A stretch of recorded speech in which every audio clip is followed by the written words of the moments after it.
Hi guys, this is acid base 107 and this topic is titrations. This is going to come at you in 4 short parts.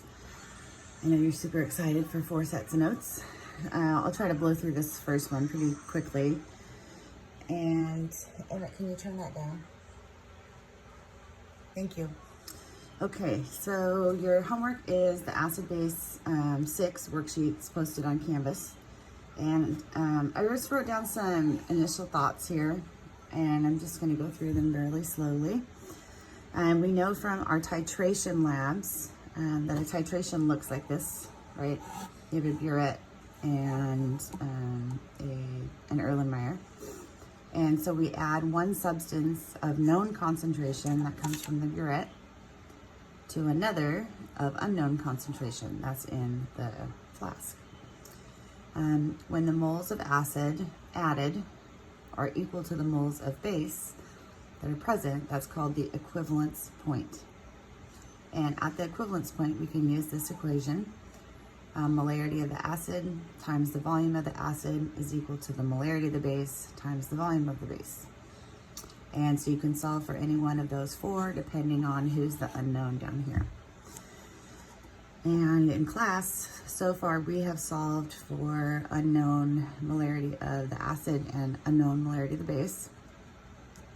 So we're starting into a new skill here, and that is being able to predict the pH of a solution at different points in the titration.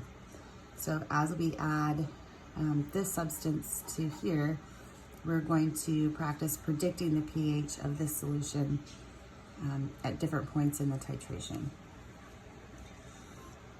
Excuse me.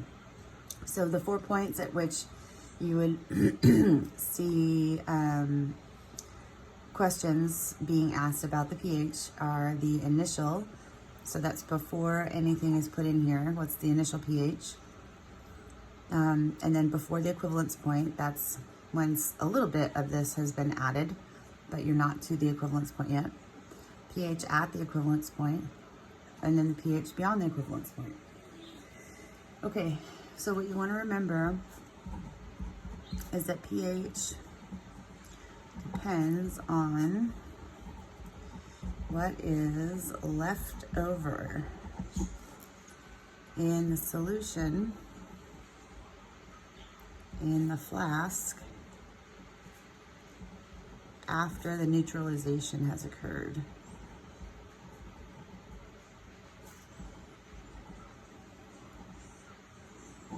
And that's the reaction between the acid and the base.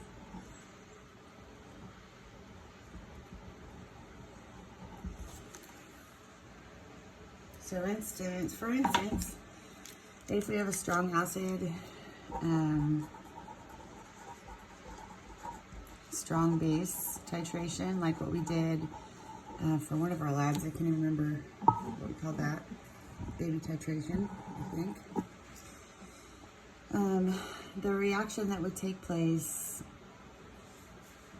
for instance, if we had a strong acid, we have HCl, and a strong base, NaOH, and they make, of course, H2O and NaCl. So this would be the molecular equation, but the net ionic equation, we'll skip directly to that, is going to be H plus aqueous plus OH minus aqueous. Each of these come from HCl is the source of H plus, and NaOH is the source of OH minus, and that's H2O. So what we do with problems like this is we approach it to find how many moles of this have been added, and then we look at moles of OH added, ADDED, and we do some subtraction. It's kind of like stoichiometry, and then we see which one we have left over, and then we negative log that concentration. And we will do an example in part 2. Okay, thank you. Yeah, this is part, I know, get excited for this. Part 1 of 4. I can see you guys, or hear you guys rolling your eyes. 4 parts of notes. And do know that you do have a week to get this done and in. So no stress to get it done on Monday. Okay.